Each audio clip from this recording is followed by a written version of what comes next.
Hey guys, UPSC की special recruitment जिसका हम सब बहुत ज्यादा वेट कर रहे थे, ईपीएफओ एंड एपीएफसी और साथ में ही इन्फोर्समेंट ऑफिसर और अकाउंट ऑफिसर की जो वैकेंसीज हैं, डिटेल्ड नोटिफिकेशन आउट है। तो साथ में चलो डिकोड करते हैं ये रिक्रूटमेंट को।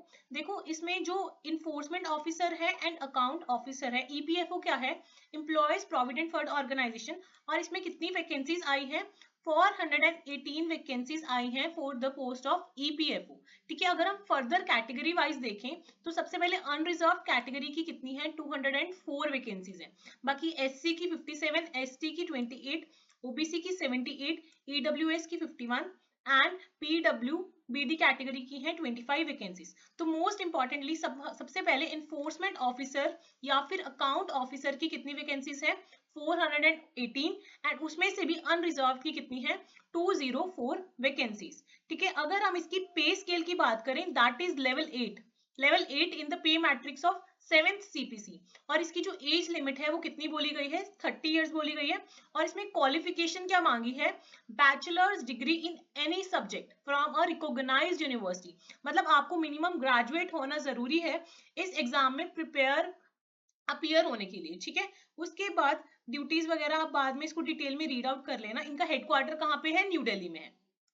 सेकंड, अगर हम इसी में बात करें, एपीएफसी क्या है, असिस्टेंट प्रोविडेंट फंड कमिश्नर। ठीक है, आप कमिश्नर बन जाओगे ईपीएफओ में। उसकी कितनी वैकेंसीज हैं, 159 वैकेंसीज रिलीज हुई हैं, और उसमें भी यूआर की कितनी है, 68। सो इन्फोर्समेंट ऑफिसर की तो वैकेंसीज जो हैं दैट इज 418 और अनरिजर्व की 204। उसके बाद अगर हम एपीएफसी की बात करें, असिस्टेंट प्रोविडेंट फंड कमिश्नर की कितनी है, 159 वैकेंसीज हैं, जिसमें यूआर की हैं 68 वैकेंसीज। बाकी कैटेगरी वाइज जितनी भी वैकेंसीज हैं यहाँ पर मेंशन कर दी गई हैं। अगर हम इसी में एलिजिबिलिटी क्राइटेरिया वगैरह देखें तो क्या है, देखो इसमें जो आपकी जो पे स्केल होगा वो है लेवल 10 की job, level 10 in the pay matrix as per the 7th CPC. और ये ग्रुप ए की जॉब है and the job is permanent and non ministerial type की ये जॉब है। और इसमें क्वालिफिकेशन क्या मांगी है, डिग्री मांगी है। इसमें भी बैचलर्स मांगी है, उसमें भी बैचलर्स मांगी है। हाउएवर इसमें कुछ ना डिजायरेबल लिखा हुआ है। डिजायरेबल क्या लिखा हुआ है, diploma in company law, labour law, public administration. कभी भी डिजायरेबल और असेंशियल में कंफ्यूज नहीं होना है। अगर आप असेंशियल क्वालिफिकेशन भी फुलफिल कर रहे हो तो भी आपको ये पेपर फिल करना चाहिए, क्योंकि ये बहुत ही ज्यादा अच्छी वैकेंसी है फिल करने के लिए। ठीक है, उसके बाद आपका जो ऑनलाइन एप्लीकेशंस का प्रोसेस है वो कब से स्टार्ट हो रहा है, 25 से स्टार्ट हो रहा है, और क्लोजिंग डेट कब है इसकी, 17 मार्च है। ठीक है, ये हमारे लिए सबसे ज्यादा होता है कि कितनी वैकेंसीज हैं, प्रोबेशन कितने टाइम का है, प्रोबेशन 2 इयर्स का है, और किस टाइप की रिक्रूटमेंट है, pen and paper based test होगा। उसके बाद कैंडिडेट्स शॉर्टलिस्ट किए जाएंगे इंटरव्यू में। सो बेसिकली 2 स्टेजेस होंगी, पहले तो आपका pen and paper based recruitment test होगा, जिसकी वजह से जो भी कट ऑफ्स आएंगे उसके बेसिस पर जो कैंडिडेट्स हैं उनको शॉर्टलिस्ट कर दिया जाएगा, जो कि इंटरव्यू में अपीयर किए जाएंगे। ठीक है, इतना क्लियर हो गया। अब जो सिलेबस है हम सिलेबस भी डिटेल में डिस्कस करते हैं। सबसे पहले अगर हम एनफोर्समेंट ऑफिसर की बात करें, जिसकी 418 वैकेंसीज है, एनफोर्समेंट ऑफिसर्स या फिर अकाउंट ऑफिसर्स, इसमें क्या है, जो आपका टेस्ट है वो 2 घंटे का होगा, हर एक क्वेश्चन के इक्वल नंबर ऑफ मार्क्स होंगे। और मोस्ट इंपॉर्टेंट क्या है, यूपीएससी का ये ऐसा पेपर है जो कि इंटायरली ऑब्जेक्टिव टाइप है। ऑब्जेक्टिव टाइप मतलब मल्टीपल चॉइस क्वेश्चन होंगे, सिर्फ एमसीक्यूज होंगे, और आप हिंदी या इंग्लिश में से कोई भी मीडियम सिलेक्ट कर सकते हो। और there will be penalty for wrong answers, ये मोस्ट इंपॉर्टेंट होता है। ज्यादातर एग्जाम्स में क्या होता है, 1/4 मार्क्स की पेनल्टी होती है for the wrong answers, but इस केस में क्या है कि जो पेनल्टी है for the wrong answers that is 1/3 of the marks. तो ये हमेशा याद रखना।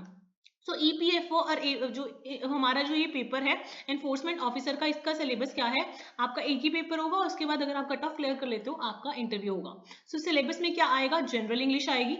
ठीक है, उसके बाद इंडियन फ्रीडम स्ट्रगल आएगा, करंट इवेंट्स आएंगे, इंडियन पॉलिटी एंड इकोनॉमिक्स आएगा, जनरल अकाउंटिंग प्रिंसिपल्स आएंगे, industrial relation and labour laws आएंगे, general science and knowledge of computer applications आएगी, general mental ability and quantitative aptitude आएगा, and social security of India आएगी। अब एक चीज ध्यान रखना कि जो आपका पेपर है उसकी वेटेज कितनी है, 75%, और आपका जो इंटरव्यू है उसकी वेटेज कितनी है, 25%। सो 3:1 की रेशियो है। 3 weight will be assigned to your exam and 1 weight will be assigned to the interview। अगर हम सेकंड पेपर की बात करें, assistant provident fund commissioner APFC का अगर हम बात करें, इसमें भी पेपर 2 ही घंटे का, इक्वल मार्क्स है, ऑब्जेक्टिव टाइप है, हिंदी और इंग्लिश दोनों लैंग्वेजेस में है।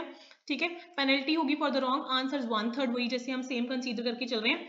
और इसमें थोड़ा सा 1-2 एलिमेंट्स डिफरेंट है, जैसे इसमें पॉपुलेशन का आ जाएगा, डेवलपमेंट, ग्लोबलाइजेशन, गवर्नेंस आ जाएगी, ट्रेंड्स आ जाएंगे, थोड़ा बहुत डिफरेंट है, बाकी मोस्टली सिलेबस क्या है, सेम है। इसमें देखो एलिमेंट्री मैथ्स एंड स्टैटिक्स भी आएगा, तो आधे सब्जेक्ट्स मोस्टली सेम ही हैं इसमें भी 3:1 की वेटेज है। ठीक है, आपकी जो इंटरव्यू है और आपका जो रिक्रूटमेंट टेस्ट है उसकी वेटेज। तो आपके ये सेंटर्स हैं, मोस्टली आप ये अपने सेंटर फाइंड आउट कर सकते हो आपका कहाँ पे सेंटर फॉलिंग हो रहा है। ठीक है, मोस्टली हाँ यहाँ सेंटर्स बनेंगे इस एग्जाम के।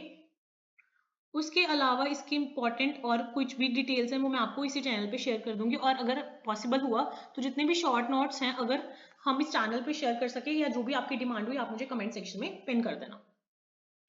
एक लास्टली एप्लीकेशन फी के रिगार्डिंग काफी स्टूडेंट्स को डाउट होता है बहुत ज्यादा, कई बार एग्जाम्स की एप्लीकेशन फीस बहुत ज्यादा हाई होती है जिसकी वजह से कोई अफोर्ड नहीं कर पाता। सो आपको बता दूं, candidates except female ST SC persons with the backbench disability are, जैसे जो फीमेल्स हैं ST SC या डिसेबिलिटी वाले पर्सन है वो तो एग्जाम्प्ट हैं फी से। ठीक है, उसके अलावा जितने भी मेल कैंडिडेट्स हैं या जो किसी भी कैटेगरी को बिलोंग नहीं करते हैं उनके लिए फीस है सिर्फ 25 rupees, so which is highly affordable.